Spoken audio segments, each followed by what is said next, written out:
Valence electrons are the outer shell electrons of an atom. The valence electrons are the electrons that participate in chemical bonding. Group 1A has 1 valence electron, 2A, 2 valence electrons, 3A, 3 valence electrons. Notice in 3A the 2 electrons from the S are taken as well as the 1 from the P.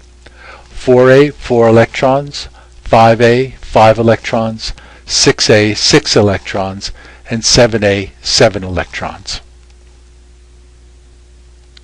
Here's a picture of G.N. Lewis, who came up with a system of representing valence electrons. He used a dot to represent the electron. Group 1 all have 1 dot, group 2, 2 dots, 3, 3 dots, 4, 4 dots, etc. Let's look at the ionic bond. It's the electrostatic force that holds ions together in an ionic compound.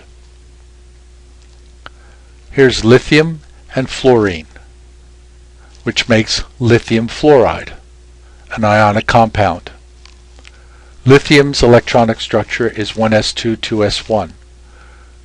Fluorine's electronic structure is 1s2, 2s2, 2p5. In the compound, lithium plus becomes 1s2. It's isoelectronic with helium. Fluoride ion becomes 1s2, 2s2, 2p6, isoelectronic with neon. It seems like by forming the bond, we get stability by adopting a noble gas configuration.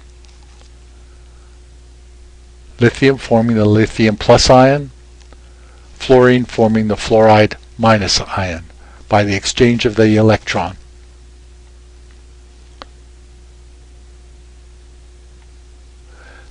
Covalent bond is a chemical bond in which 2 or more electrons are shared by 2 atoms.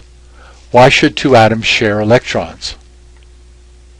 Here's fluorine with 7 valence electrons, another fluorine with 7 valence electrons.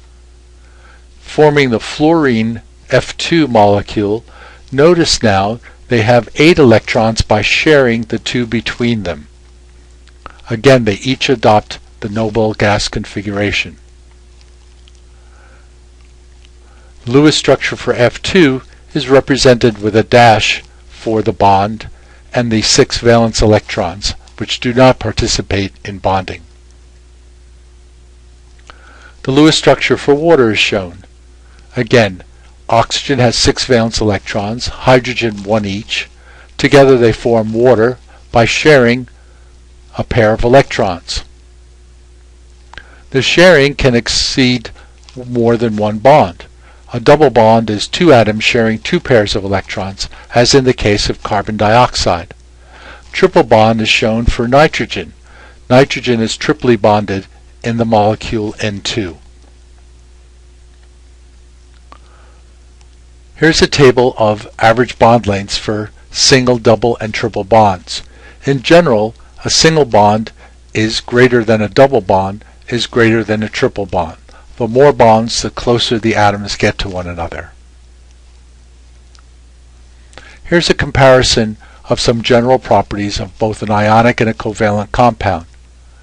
Notice that the melting point for an ionic compound is much higher than a covalent compound, as is the boiling point. Notice that the conductivity for the solid is poor for both, but an ionic compound has good conductivity when dissolved in a liquid. A polar covalent bond, or a polar bond, is a covalent bond with a greater electron density around one of the 2 atoms. In this case, the sharing is not equal. Consider the case of hydrogen fluoride. Here is an electron density map of the molecule hydrogen fluoride. Notice that the electron is being pulled to a greater extent around the fluorine than the hydrogen, making that area electron rich, whereas the area around the hydrogen is electron poor. We so often symbolize this with a delta minus, meaning that it is slightly negative part of the molecule, and a delta positive, meaning it's slightly positive end of the molecule.